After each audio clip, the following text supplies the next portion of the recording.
Welcome back. That was the Shirley Band conducted by David Bishop Rowe, and they were finishing off there with Mask by Kenneth Hesketh. We're still waiting for the moment for Chris Thomas, who has disappeared with Fozzie again on one of these treks into the unknown. Our roving reporter is doing some roving. Yeah, he's roving so far, we haven't got a clue where he's gone to, so we'll have to try and find him, but he will be coming back, I can assure you. I'm just going to talk with Kenny here for a moment. Tell us a little bit about Sing Sing, Louis Prima.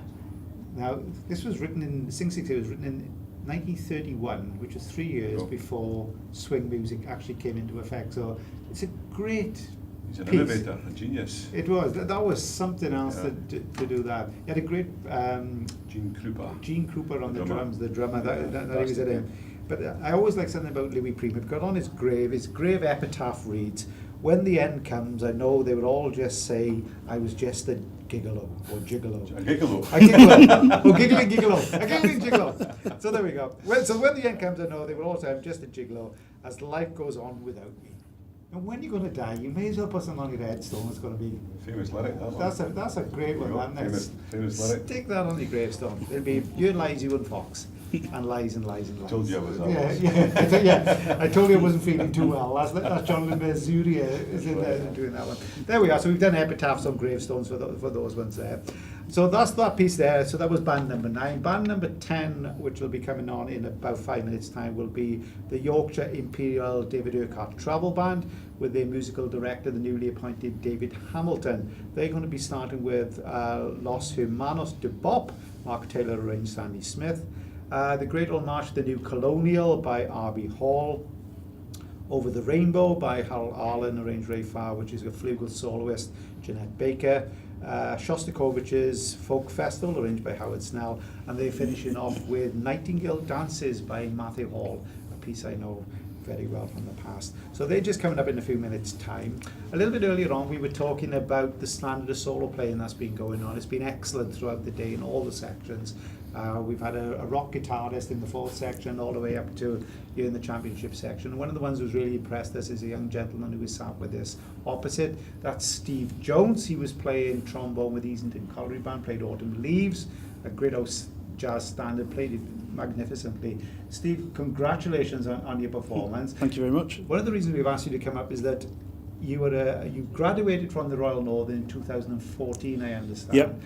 And you've made the decision, to make a living as a professional player.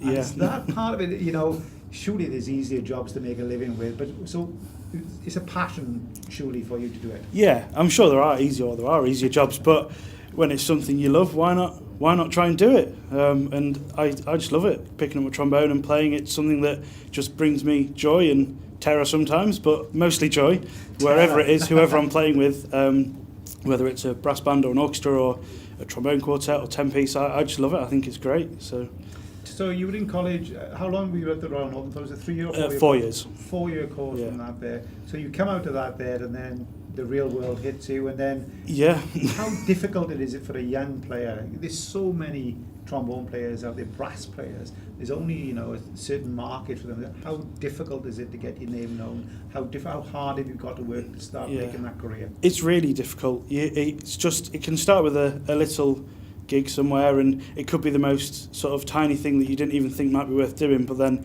you do that and someone might see you, they might like you playing, and they go, oh well, I've got this gig or this gig, and you just have to sort of build it up that way and just make contacts, and just sort of it all has to just build up. It's very rare that it just comes at you straight away, unless you're someone like Pete Moore, who obviously won Young Musician of the Year, and it just came to him. But he's obviously a bit of an exception to the rule. He's a bit of a genius in that way. Whereas the rest of us, we have to just build it up here, there, and everywhere. But it's fun. It's nice when you get over little hurdles and you gain more gigs and you do more different things. There's a real sense of achievement to it, as well as knowing that it's your career that's growing at the same time. Going back, I once did an interview with Phil G, who was the trombone player of the London Phil. And I asked him once, I said, what were the tips to have to be a professional player? And I thought he was going to say about practice and all this sort of stuff. But he says, if you're going to be a professional player, that's a given. But it was literally things like turn up, know the repertoire, don't make enemies. Yeah. Make sure you get paid. Yeah. It was the basics of Yeah. what you would do in a normal occupation. So as you said, then, is it about encapsulating variety as well? If a job comes up, you've got to take it, but you've got to be prepared as well.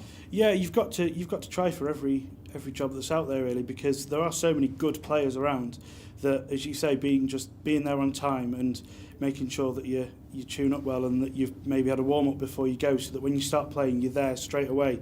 It's little things like that that can just make the difference to some people that might not do that, or buy the first coffee or the first beer or whatever it might be. Something like that can just make that little difference and maybe get you another gig with them over someone else or with a different ensemble. So what's a typical week like for you? Because you did a job last night somewhere, didn't you? So Yeah, with Sheffield. Yeah. So what's a typical week like? You do some teaching and then whatever. So talk us through what Monday to Friday or Monday to Sunday is like. So Monday I normally do 2 or 3 hours teaching with Bury Music Service, and then I teach all day Tuesday with Bury. Then Wednesday and Thursday I'm normally rehearsing with my trombone quartet, as well as doing admin and trying to find other gigs for the quartet. Friday night is quite possibly a gig. Then Saturday morning I teach again at the Music Centre at Bury, and then a concert on the Saturday night and a concert on the Sunday often. So my sort of Saturday or Friday night to Tuesday is my working week as such, and then the Wednesday, Thursday is more time to do rehearsals and do other things like that, really. So it can be hard to meet up with people sometimes and see family, because it's so sort of away from when other people work and have their time off. Well, Steve, congratulations on your performance today. Thank you very much. Good luck as well for the career. It's a hard life, but I know with somebody with your talent, I'm sure you're going to succeed. Thank you very much. So well done for that part of it there. We look forward to hearing you again. And with that, the next band is ready to take the stage, and we go back to Simone, who is ready for us in the hall.